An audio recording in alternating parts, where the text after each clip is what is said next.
말씀 요한복음 12장 말씀이며 아울러 우리의 흥신의 자세가 어떠해야 하는가 여기에 대한 교훈을 제시하고 있습니다.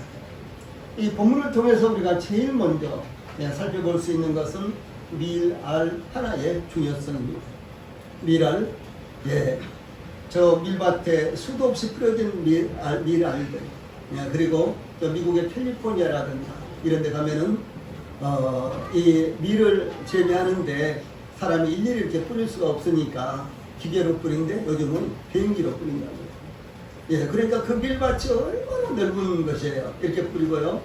그 다음에 저 중국이라든가 내지는 여기 우즈베키스탄 등등 이쪽에서 밀이 굉장히 많이 재배되는데 이런 데서도 아주 끝도 보이지 않는 이와 같은 밀밭들이 있습니다. 그런데 이렇게 큰 밀밭, 이렇게 넓은 밀밭, 그런데도 불구하고 한 알의 이 밀알이 대단히 중요하다라고 하는 사실을 여기 설명을 하고 있습니다. 이 명절에 예배하기 위해서 예루살렘에 올라온 이 사람들 중에 헬라인 몇 사람이 있었다라고 이렇게 기록되어 있는데, 이들이 제자 빌립을 찾아와서 선생이여 우리가 예수를 배우고자 하나이다 이렇게 요청을 하자 빌립이 안드레에게 가서 말하고, 안드레와 빌립이 예수님께 나가서 말씀드렸더니 예수님께서 인자가 영광을 얻을 때가 왔도다 라고 이렇게 말씀하시면서요, 그 다음에 바로 24절을 말씀을 하신 거예요. 그리고 데리고 오너라, 헬라에서 여기까지 왔다고 그래 데리고 오너라. 예수님께서 이렇게 하시는 것도 아니고, 아니 지금 바쁘다, 나중에 다시 오라 그래라 라고 한다든가요, 나는 그들에게 관심이 없다라든가 이렇게 예수님께서 말씀하신 것이 아니라 예수님께서 말씀을 하시기를 인자가 영광을 얻을 때가 왔도다 이렇게 대답을 하시고 나서요, 여기 24절 말씀을 하셨다는 것, 이것이 이 배경입니다. 그래서 이제 인자가 영광을 얻을 때가 왔도다 이렇게 말씀하시면서요, 그 다음에 예수님께서 말씀하신 것이 내가 진실로 너에게 이르노니 라고 이렇게 말씀을 하십니다. 그러므로 예수님께서는 대단히 중요한 말씀을 증거하시기 위해서 내가 진실로 너에게 이르노니라고 이렇게 말씀을 하신 것입니다. 내가 진실로 너에게 이르노니, 이 말씀은 요한복음에만 나오는 이와 같은 표현입니다. 우리가 진실로라는 말씀이 여러 번 나오기 때문에 성경 여기 표도 다 나오는 것처럼 생각이 들죠. 그런데 이 표현은 요한복음에만 나옵니다. 그리고 요한복음에만 나오는데요, 요한복음에만 무려 25번이나 반복해서 이렇게 나오고 있습니다. 그래서 이 요한복음에 기록된 예수님의 지상생애 동안 예수님께서는 대단히 중요한 일이 있을 때 진실로라는 이와 같은 말씀을 사용하셨다라고 하는 것입니다. 그러므로 우리 성도들이 요한복음 참 좋아하시죠. 그리고 이게 아직 예수님을 믿지 못한다든가 복음 받지 못한 이와 같은 분들에게 복음을 전할 때 다른 데 있는 것보다도 요한복음을 읽는 것이 더 좋습니다라고 이렇게 하면서 요한복음을 이렇게 권하지요. 제가 지금 월요일날마다 신학교에 나가서 요한복음을 강의하고 있는데 지금 6장을 하고 있습니다. 한 2년 정도 이렇게 지금 잡고 있어요. 그런데 이게 진실로 이 말씀은요, 진실로 이 말씀은 우리가 잘 알고, 그래서 이 요한복음을 읽을 때 진실로가 나오면 우리가 어떻게 이 말씀을 대해야 되는가라는 사실을요, 주 예수님께서 우리들에게 제시하신 거예요. 그러니까 주 예수님께서 평상시에 말씀하실 때 진실로 이렇게 하지 않으셨습니다. 대단히 중요한 말씀을 하실 때만 주 예수님께서 내가 진실로 이렇게 말씀을 하셨다는 사실이에요. 그래서 요한복음을 읽으시면서 진실로 이런 표현이 나오면은 우리 성도들이 아주 주목하고 자세하게 그 말씀을 읽고 참고를 해야 된다고 하는 사실입니다. 이 진실로라는 이와 같은 표현은요, 아멘 그런 말입니다. 여러분, 우리가 아멘 하지요. 그럴 때 사용하는 아멘이라는 표현입니다. 이 아멘이라는 표현은 확실하다 혹은 확실히 진실 참으로 그렇게 되기 바랍니다 이런 뜻이에요. 그래서 기도 끝나니까 아멘 해야 되겠구나, 아멘 이렇게 그냥 하시지 말고 이 아멘이라는 뜻이요, 진실로 그렇게 되기를 원합니다 라는 이와 같은 의미예요. 그러니까 아멘. 예, 진실로 그렇게 되기를 원합니다. 진심입니다. 예, 진짜입니다. 이런 마음을 이런 것을 표현하고 있다는 사실이죠. 그래서 그런 마음을 가지고 우리가 아멘 이렇게 응답을 해야 되는 것입니다. 그래서 기도나 찬송 또는 설교 끝에 그 내용에 동의하거나 그것이 이루어지기를 바랍니다 라는 뜻으로 사용하는 말입니다. 이스라엘 백성들은 서기관 등이 성경을 읽을 때 이제 이스라엘 백성들을 모아놓고 성경을 읽을 때 이 서기관이 읽는 성경 말씀을 듣는 그 이스라엘 백성들 표정은요 아멘 아멘 이렇게 계속해서 응답을 했어요. 아멘 아멘 이렇게 응답을 했습니다. 이와 같은 말씀이 여기 있는 대로 많이 나오죠. 그래서 이 민수기 5장 22절에 있는 것은 출애굽 때도 그런 일이 있었다. 그러니까 모세가 이스라엘 백성들을 인도할 때도 그런 일이 있었고, 그 다음에 니에미아에 있는 것은요, 그 다음에 이스라엘 백성들이 바벨론의 멸망을 당하고 이제 포로가 되어서 다시 귀환한 후에도 이와 같이 중요한 이와 같은 말씀을 읽고 이럴 때요, 아멘 아멘 이렇게 이제 응답을 했고요. 그 다음에 시편에는 이렇게 여러 번 진실로 진실로 하는 이와 같은 말씀, 다시 말해서 아멘 아멘이라는 이와 같은 말씀이 나오고 있습니다. 우리 찬송가에도 끝부분에 대부분 아멘 이렇게 있죠. 예, 그래서 우리가 찬송을 부른 다음에도 아멘 이렇게 하는 것은요 대단히 합당하고 중요한 것입니다. 예, 그러므로 예수님께서 내가 진실로 진실로 너에게 이르노니 라고 말씀하신 것은 내가 아멘 아멘 너에게 이르노니 이렇게 말씀하신 거예요. 내가 아멘 아멘 너에게 이르노니 이렇게 말씀하신 것입니다. 그래서 예수님께서 이와 같이 아멘 아멘 이라고 이렇게 말씀하신 것은 예수님의 말씀의 중요성을 강조하는 것이며 예수님의 말씀이 그대로 성취될 말씀이라는 것을 의미를 하는 것입니다. 예. 특히 이 구절에서 아멘을 반복해서 사용하신 것은 예수님께서 이 성육신 하셔서 이 땅에 오신 목적을 말씀하신 것이며 또한 예수님의 사역의 목표인 하나님의 영광을 나타내시는 중요한 사역을 앞두고 있기 때문입니다. 예, 그러므로 본문의 중요성을 강조하시기 위해서 예수님께서 진실로 진실로 라는 말씀을 먼저 사용하셨다라고 하는 것입니다. 예, 그 다음에 내가 진실로 진실로 너에게 이르노니 이 말씀 가운데요 내가 너에게 이르노니 이 말씀은 예수님께서 말씀하신 대상은 제자들이었다라고 하는 사실입니다. 너희에게 제자들에게 그런 말씀이에요. 주 예수님께서 이와 같이 중요한 말씀을 제자들에게 하셨을까요? 첫째는 제자들에게 주 예수님의 사역의 의미를 깨닫게 하려는 것이었고, 둘째는 제자들도 예수님을 본받아서 예수님처럼 살게 하려는 의미입니다. 두 가지 의미네. 첫째는 예수님이 왜 이 세상에 오셨는가 이런 의미고요. 두 번째로는 제자들도 그 예수님을 본받아서 어떻게 살아야 되겠는가 이것을 가르치시기 위해서 이렇게 하셨다라고 하는 것입니다. 이 예수님의 사역의 핵심은 하나의 미랄처럼 되시려는 것이었습니다. 또한 제자들이 예수님처럼 하나의 미랄처럼 살게 되기를 원하셨습니다. 예, 그러므로 하나의 미랄로서의 예수님의 사역의 의미를 깨닫고 있는 성도들은 예수님을 본받아 한 알의 미랄로서의 삶을 살아야 하는 것입니다. 그것이 예수님께서 진실로 진실로를 강조하여 사용하셔서 강조하신 것입니다. 그러므로 항상 우리 성도들이 예수님의 희생의 가치를 깨달으신 대로 우리도 하나의 미랄로서 희생의 삶을 살아야 될 것입니다. 두 번째로는 미랄의 일생의 의미를 우리가 살펴볼 때요. 예수님의 일생의 의미가 무엇이며 아울러서 우리가 우리의 일생이 어떻게 이루어져야 되겠는가 이와 같은 사실을 발견할 수가 있는 것입니다. 예수님께서 한 알의 밀이 땅에 떨어져 죽지 아니하면 하늘 그대로 있고 죽으면 많은 열매를 맺느니라 이렇게 말씀하셨는데 밀알의 일생은 어떻게 이루어져 있을까요?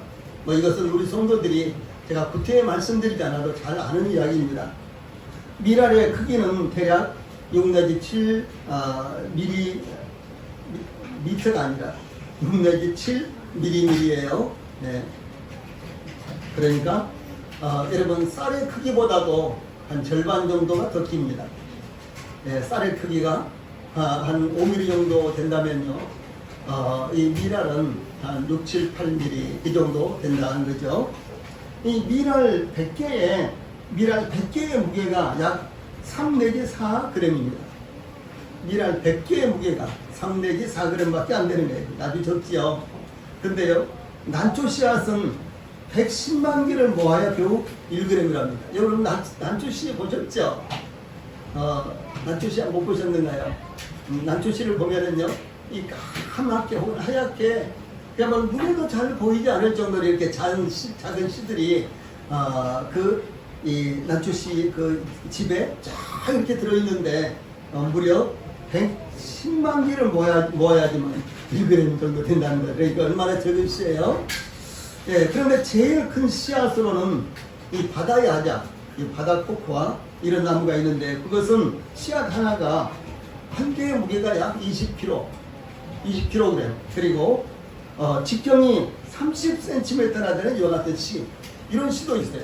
그러니까 난초 씨는 110만 개가 모여야지만 1g인데요. 그런데 이 바다야자 이 하나가 그 직경이 30cm나 되고요. 그리고 하나의 크기가 약 20kg까지 되는, 20kg 정도가 되는 이런 것들도 있습니다. 그런데 민들레의 홀씨는 그 무게가 얼마나 될까요? 최대한 멀리 날아가기 위해서 민들레의 홀씨의 깃털이 있잖아요. 이 낙하산처럼 생긴 그런 깃털이 있죠. 그 깃털의 수가 무려 하나에 100여 개씩이나 달려있답니다. 그러니까 한도 끝도 없이 이렇게 날아가죠. 최대한으로 멀리 이렇게 날아가서 퍼지도록 하기 위해서 하나님께서 그렇게 만들어 놓으셨다라고 하는 것입니다.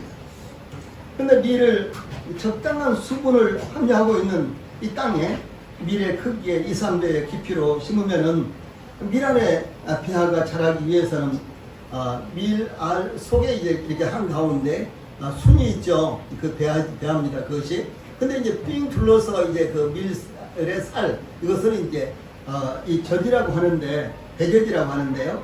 이 배젖이, 그러니까 밀이 100% 완전히 썩어야지만 배아가 자라서 열매를 맺게 됩니다. 만약 배젖이 완전히 썩지 않고 90%만 썩는다면 혹시 그럴 수도 있겠죠. 그러면 밀알은 혹시 싹이 나더라도 그러나 그 싹은 자라다가 곧 시들어버리고 만답니다. 예, 한 알의 밀알이 완전한 자기분에 자기 희생이 없다면 새 싹은 자랄 수 없으며 열매를 맺을 수 없습니다. 이것이 생명의 유일한 법칙이다라고 하는 사실입니다.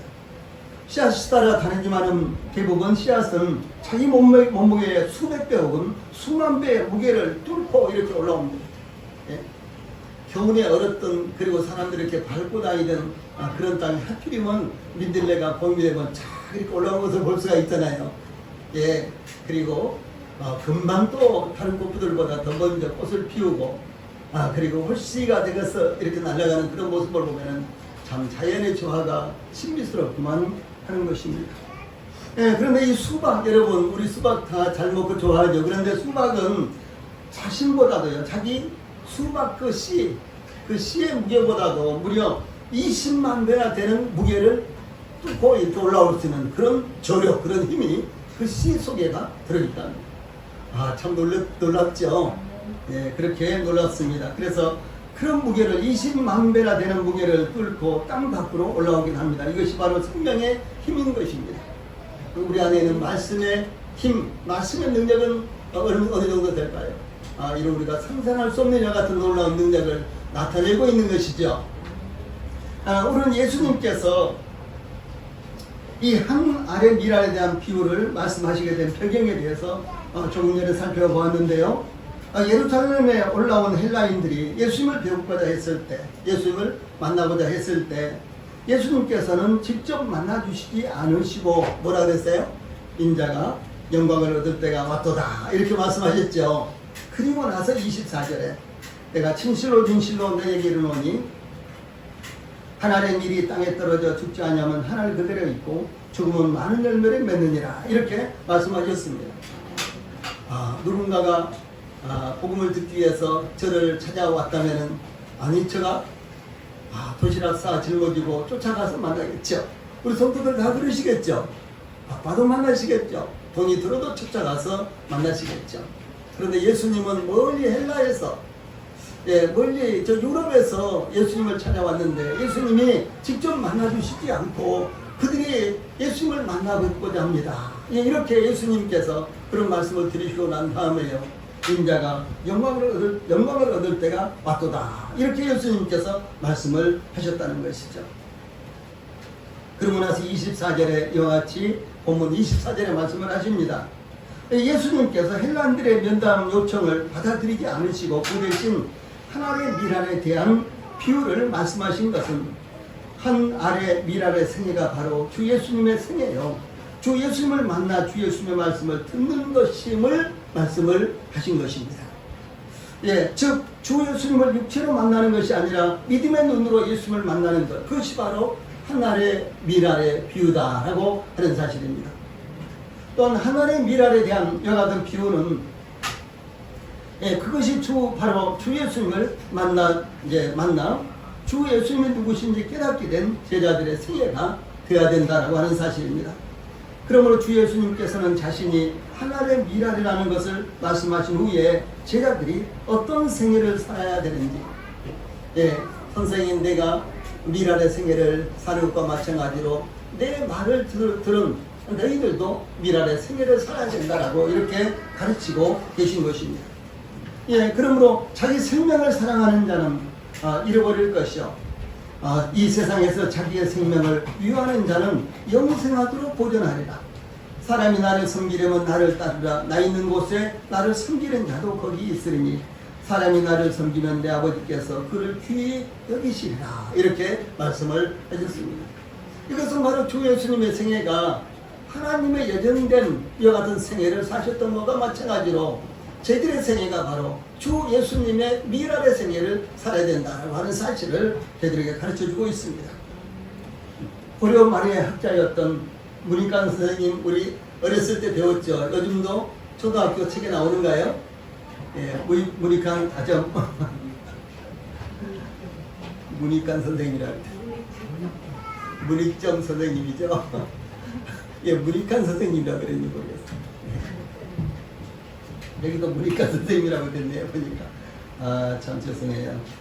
문익점 선생님은 온나라에 사신으로 가셨다가 목화씨를 이 굿두껍 속에 숨겨가지고 왔다고 전해지고 있습니다. 이 목화씨를 3개 가지고 왔는데 그 중에 하나는 싹이 나지 않았고 하나는 싹이 났지만 자라다가 죽었고 나머지 하나가 자라서 열매를 맺어 종자를 퍼뜨렸다고 전해지고 있습니다. 그 하나의 씨앗이 온 나라에 목화꽃이 만발하게 되어 모든 백성들이 무명옷을 지어서 따뜻하게 겨울에 지내게 되었다고 합니다. 단 한 알의 목화씨가 이와 같이 우리나라 국민들을 따뜻하게 이렇게 만들었다라고 하는 사실입니다. 우리나라의 밀은 보통 이 겨울에 심어서 5월경에 익는데 밀은 한 나달이 한 포기를 이룹니다. 한 나달 하나를 심어 놓으면 싹이 하나 나오겠죠. 그런데 이제 그것이 자라면서 옆에서 가지를 쳐가지고요, 여러 개가 이렇게 나오는 한 포기가 되는 거예요. 밀이나 골이나 거의 같고요. 저도 마찬가지입니다. 그런데 한 포기에서 보통 10개에서 6개에서 10개 이상이 이 순이 나오는 가지가 나오는데요. 그런데 밀이나 보리는 겨울에 이 밟아주기를 잘해야 돼요. 그러니까 밀이나 보리는 이 정도로 새파랗게 이렇게 밭이나 논에 올라왔을 때 밟아주기를 잘해야 되는 것이에요. 어렸을 때 가서 저 보리밭 좀 밟아라 그러면 왜 이렇게 가기가 싫은지 다른 건 다 해도요. 아마 여러분들 가운데 그런 경험을 하신 분들이 계시겠죠. 근데 왜 이것을 밟아줘야 되는지, 아니 이것을 누가 밟아도 못 밟게 해야 되는데 왜 이것을 밟아줘야 되는지 그걸 모르고 가서 밟으려고 하니까요. 그래서 뭐 엄마랑 같이 이렇게 가서 밟으면서도 그냥 차 이렇게 밟아야 되는데 막 정 뛰어 다니다가 말고 우리는 그랬잖아요. 뭐 어머님은 차 이렇게 차례차례 밟는데 우리들은 좀 뛰어다니다 말고 이렇게 이제 했었죠. 그런데 이 밀밭이라든가 보리밭은요, 잘 밟아줘야 되는 거예요. 왜냐하면 겨울이 되면은 땅이 얼어서 땅이 이렇게 막 솟구치잖아요. 네, 그럴 때 잘 밟아줘야지만 뿌리가 아주 튼튼하게 잘 이렇게 생기고요. 그리고 잘 밟아줘야지만 최종적으로 어떤 결과가 나오는 거는 포기가 많아지는 거예요. 네, 그러니까 가만히 놔두면은 한 6포기나 10포기 정도, 6가지나 10가지 정도가 이렇게 올라오는데 잘 밟아주면 제일 많게는요 100가지까지 나온다. 네, 저도 이 자료를 찾아보면서 놀랐어요. 예, 100가지까지 이렇게 나온답니다. 그러니까 앞으로 밀밭이나 보리밭 잘 밟아주세요. 밟을 일이 없죠. 예, 참 이 자연의 원리가요 얼마나 놀라운지 몰라요. 그래서 이 100개의 이와 같은 이제 이 줄기가 이삭에 나오기도 하는데 그 밀알 혹은 이 보리알 하나에요 보통 70개에서 100개의 나달로 이루어져 있습니다. 이 그림에 나오는 대로요 약 70개 내지 100개의 나달로 이루어져 있는데 만약 100개의 이삭을 거두게 된다면 만약 100개의 이와 같은 줄기가 나와서 그것을 추수하게 된다면 어떤 결과가 나오는 거는요 한 알의 밀알로 최대 1만 배의 10,000배의 수확을 거둘 수가 있는 거예요. 우리가 창세기 26장에 보면 이삭이 그 해에 농사를 지어서 100배나 수확을 얻었다 이런 말씀이 있거든요. 어떻게 100배나 거둘 수 있겠는가? 아니 여기요 100개의 가지를 친다면요 10,000배의 수확을 거둘 수가 있는 거예요.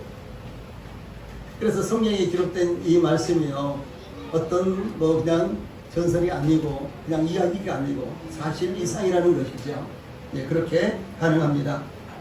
그래서 10,000배까지도 이렇게 거둘 수가 있는데 즉 그렇다면요 1kg의 씨앗을 심는다면 1kg의 밀이나 보리를 이렇게 뿌려서 씨앗을 심는다면 약 10톤까지도 거둘 수가 있다.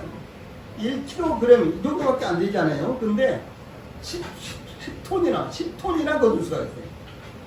그러니까 이 결과는요, 약 10,000배에 이르는 수확을 거둘 수 있다라고 하는 사실을 말씀하는 것입니다. 그런데 이와 같은 결과는 한 알의 밀알의 자기 희생을 통해서 이루어지는 것입니다. 한 알의 밀알이 자기 희생을 통해서 이런 엄청난 결과를 만들어낸다라고 하는 것입니다. 다만 알맞은 시기에 씨가 뿌려지고 적절한 시기에 거두어져야 가능한 것이면 새싹이 땅에서 돋아 나와서 자라는 것뿐만 아니라 병충해를 이겨내고 햇볕과 바람과 비가 알맞게 공급되었을 때 가능한 것입니다. 이 모든 것들은 한 알의 밀알 자신의 희생이며 뿌리고 거두기까지 땀과 정성을 다하는 농부의 수고이며 더 나아가서 이 모든 것들에게 생명을 주시며 때를 따라 햇볕과 비를 알맞게 주시는 하나님으로 말미암아 이루어진다라고 하는 사실입니다. 그러므로 우리의 생에 있어서도 풍성한 열매가 맺기 위해서는 생명의 근원이시여 주이신 하나님께서 우리의 생애를 인도해 주셔야만 가능하며 또한 씨앗과 같은 희생이 동반되지 않는다면 절대로 불가능한 것이다 라는 사실을 밀알의 생애를 통해서 우리들에게 교훈하고 있습니다. 그렇다면 세 번째로 밀알의 희생의 의미는 무엇일까요? 밀알의 희생의 의미가 무엇일까요? 예수님께서 한 알의 밀알의 비유를 말씀하시기 직전 먼저 인자가 영광을 얻을 때가 왔도다 이렇게 말씀하시고 24절에 한 알의 밀알의 비유를 말씀하셨습니다. 예수님께서 가나의 혼인잔치에 참석하셨을 때 마리아가 저들에게 포도주가 없다 이렇게 이제 말씀하시자 예수님께서요 여자여 나와 무슨 상관이 있나이다 내 때가 아직 이르지 아니하였나이다 라고 이렇게 말씀을 하셨습니다. 예수님께서 초막절에 예루살렘에 올라가셨는데 그때 복음을 전하셨습니다. 그런데 그때의 상황에 대해서 성경은 증거하기를 그들이 예수를 잡고자 하나 손을 대는 자가 없으니 이는 그의 때가 예수님의 때가 아직 이르지 아니하였음이라 라고 이렇게 증거하고 있습니다. 그런데 예수님께서 이 제자들과 최후의 만찬을 나누셨을 때 요한복음 13장 30절로 32절에 보면 유다가 그 조각을 받고 곧 나가니 밤이러라. 그가 나간 후에 예수께서 이르시되 지금 인자가 영광을 받았고 하나님도 인자로 말미암아 영광을 받으셨도다. 만일 하나님이 그로 말미암아 영광을 받으셨으면 하나님도 자기로 말미암아 그에게 영광을 주시리니 곧 주시리라. 이렇게 증가하셨습니다. 이 말씀을 통해서 저희들이 알 수 있는 것이 무엇이면은, 그러므로 예수님께서 인자가 영광을 얻을 때가 왔도다 라고 말씀하신 것은 하나님의 미랄의 이 비유를 통해서 나타내신 미랄로서의 예수님의 희생이 예수님의 영광이요 하나님의 영광이라는 것을 의미를 하는 것입니다. 그러므로 이 말씀은 내가 이제 십자가에 못 박혀 희생될 때가 왔다 이렇게 말씀하신 거죠. 때가 왔다. 이 때가 온 것이 바로 하나님의 영광이요 이것이 바로 인자의 예수님의 영광이다라고 이렇게 말씀하신 것입니다. 이것은 무엇을 말씀하고 있습니까? 예수님의 희생이 바로 하나님의 영광이요 예수님의 이와 같은 영광이라면 저희들의 희생이 하나님의 영광이요 예수님의 영광이요 저희들의 영광이라는 사실을 저희들에게 말씀해주고 있는 것입니다. 그러므로 우리 성도들, 우리가 희생하고 우리가 헌신하는 것이, 우리가 하나님의 영광을 위해서 하나님의 뜻을 위해서 헌신하고 희생하는 것이 우리들에게 손해가 되고 우리들에게 고통이 되고 그런 것이 아니라 하나님께도 영광이 되고 저희들에게도 영광이 된다는 사실을 우리 성도들이 잊지 않아야 되는 것입니다. 그러므로 하늘의 밀이 땅에 떨어져, 이 말씀은 바로 주 예수님께서 이 땅에 오신 것을 의미합니다. 예수님께서 요한복음 6장 38절로 40절에 위에 있는 말씀 같이 읽어봅시다. 시작. 내가 하늘로서 내려온 것은 내 뜻을 행하려 함이 아니요 나를 보내신 이의 뜻을 행하려 함이니라. 나를 보내신 이의 뜻은 내게 주신 자 중에 내가 하나도 잃어버리지 아니하고 마지막 날에 다시 살리는 이것이니라. 내 아버지의 뜻은 아들을 보고 믿는 자마다 영생을 얻는 이것이니 마지막 날에 내가 이를 다시 살리리라 하시니라. 이렇게 말씀을 하셨습니다. 그래서 예수님을 이 땅에 보내신 하나님의 뜻은 무엇입니까? 그것은 하나님께서 예수님에게 주신 자들을 하나도 잃어버리지 않고 마지막 날에 다시 살리는 것입니다. 그럼 어떤 사람들이 살아나는 것입니까? 아들을 보고 믿는 자마다 영생을 얻어서 살림을 받는 것입니다. 이것이 한 알의 미랄이 땅에 떨어지듯이 주 예수님께서 이 세상에 오신 목적이다. 주 예수님께서 이 세상에 오신 목적이다라고 하는 것입니다. 주 예수님께서 한 알의 미랄이 땅에 떨어져 죽지 않으면 한 알 그대로 있고 죽으면 많은 열매를 맺느니라 이렇게 말씀하셨죠. 만약 한 알 그대로 있다면 어떻게 되겠습니까? 한 알 이상은 되지를 않습니다. 한 알 그대로 있다면 한 알 이상 절대로 늘어나지 않는 거예요. 씨앗마다 생명이 있는데 이 생명이 있는 한 이 자연 법칙에 의해서 증식이 돼야 되는데, 그런데 한 알이 그대로 있다면 그것은 한 알 이상이 절대로 되지 않습니다. 2007년 국립수목원 산림자원보존과 광우 가장팀은 이 3300년 전에 이집트의 피라미드 투탕카멘 왕묘에서 출토된 완두콩을 대량으로 증식하는 데 성공을 했습니다. 피라미드에서 나왔는데 거기서 발견이 되는데 무려 그 씨앗은 3300년이나 된 씨앗이었어요. 그런데 이제 그쪽에서 그것을 발화시킬 수 있는 기술이 없기 때문에 우리나라에다 의뢰를 했는데, 우리나라 국립수목원 산림자원보존과에서 그것을 발화를 해가지고 바로 이 그림이 바로 완두콩 그림입니다. 그러니까 3300년 동안이나 피라미드 속에요 씨앗으로 있었는데 그 씨앗이 썩지 않고 부패가 되지 않으니까 그대로 있었던 거예요. 이것이 과연 싹이 날까? 이 싹이 난다면은 만약 이것이 과연 열매가 맺힐까? 그런 부분에 대해서요 그 당시에 세계 토픽으로 오르락내락했습니다. 그런데 우리나라에서 이제 그것을 이제 잘 이렇게 보존해가지고 싹을 틔워서 그리고 열매까지 얻게 됐어요. 예. 그래서 이 말씀 무엇인 거는요, 그대로 있으면은 하나밖에 안 되는 거예요. 그러다가 썩어버리면 아무것도 안 남죠. 그런데 만약에 이와 같은 방법으로 심겨져서 그 씨앗이 죽는다면은 많은 열매를 내줄 수 있다는 사실을 말씀하는 것입니다. 그런가 하면 1995년 중국에서는요, 1200년 된 연꽃 씨앗을 싹 틔우는데 성공을 했습니다. 그리고 2005년 이스라엘에서는요, 이스라엘의 한 연구진은 2000년 된 대추 야자의 씨앗을 싹 틔우는데 성공을 했어요. 그럼 이 대추 야자의 열매는 예수님 당실 거예요. 그런데 부패되지 않고 잘 보존이 되어 있었는데 그것을 싹을 틔우는데 성공을 했다는 사실이에요. 얼마나 놀라운 일입니까? 참 기적과 같은 이런 일들이 있었습니다.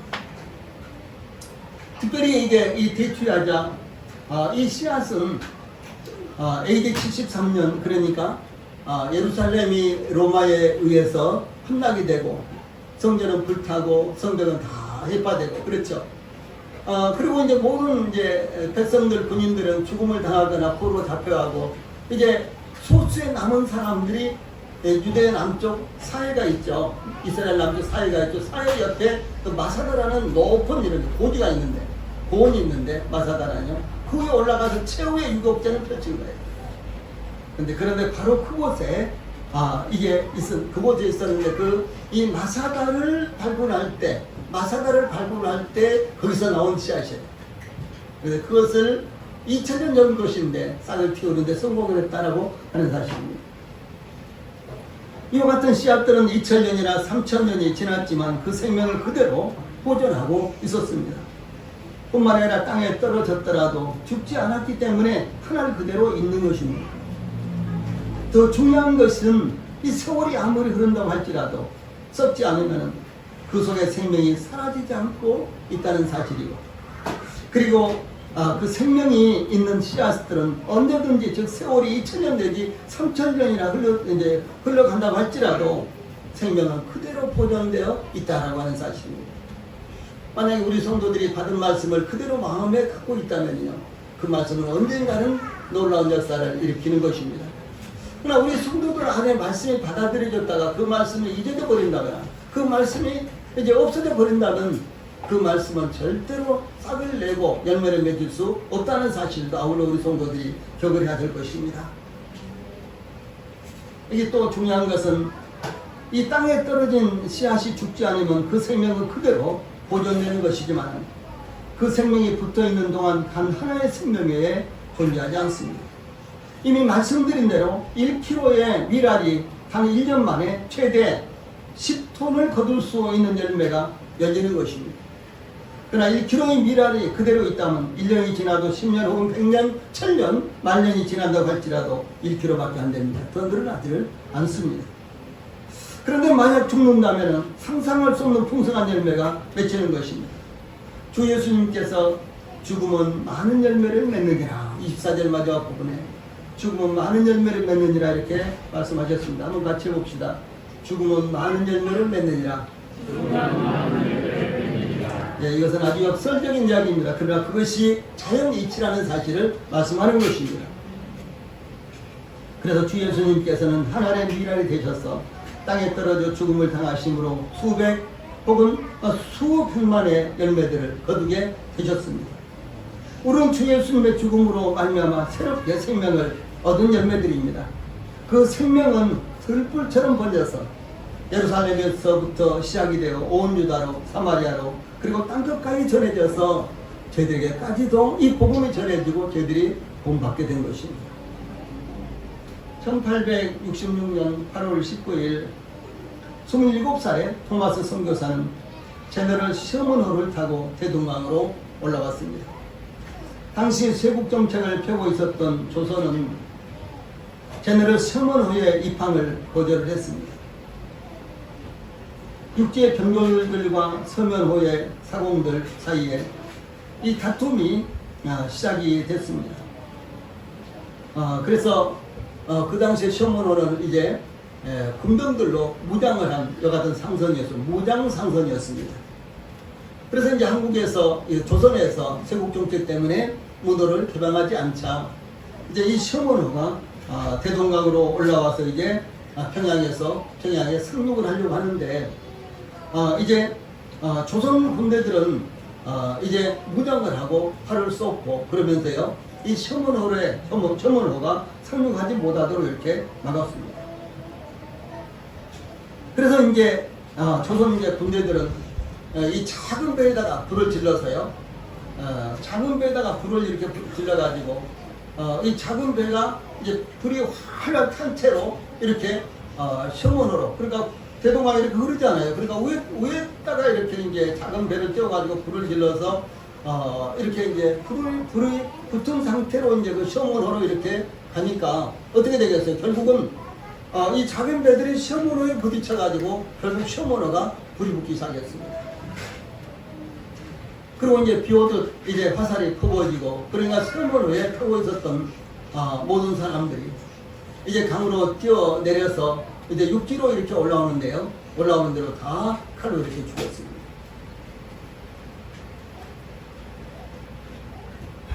그때 이제 토마스 선교사는 그를 칼로 치려는 병졸 이 박춘곤이라는 사람이고요. 이 병졸이었어요. 이 박춘곤이라는 사람에게요. 이 가슴에 품고 있는 성경 한 권을 줬는데 박춘곤은 그 성경을 받지 않고 칼로 토마스 선교사를 쳐 죽였습니다. 그리고 이제 이 토마스 선교사를 타온 제너럴 시어문호가 완전히 불탄 후에 이제 군사들이 철수를 할 때 이 박춘권은 그 성경이 생각나서 그 책이 생각나서 그 책을 가지고 집으로 갔어요.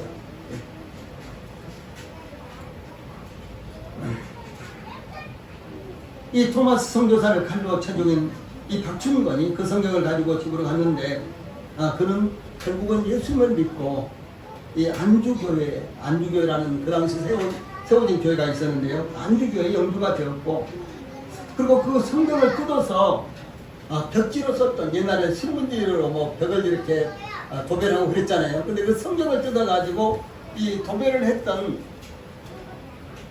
이 박영식이라는 그런 사람이 있었는데요. 다들 집안이에요. 박춘권, 박영식 이 사람들이 다 집안입니다. 그런데 자기 집에 이제 도배를 했던 박영식이라는 사람은 이 평양 최초의 교회가 널다리골 예배당이었어요. 널다리골 교회. 그런데 그 교회가 바로 그 집에서 시작이 된 거예요. 네. 주 예수님은 하나의 미랄로서 죽음을 당하심으로 주 예수님을 믿는 수많은 사람들이 죄사함을 받고 영생을 얻었습니다. 이와 같이 토마스 선교사는 이 땅에 미랄이 되어 그 열매가 바로 한국의 기독교다라고 하는 사실입니다. 이와 같이 하나의 미랄이 되신 주 예수님으로 말미암아 미랄이 된 우리 성도들도 수많은 열매를 거둘 수 있는 미랄이 될 수 있습니다. 다만 한 가지 땅에 떨어져 죽음을 당하기만 하면 찬송하시겠습니다.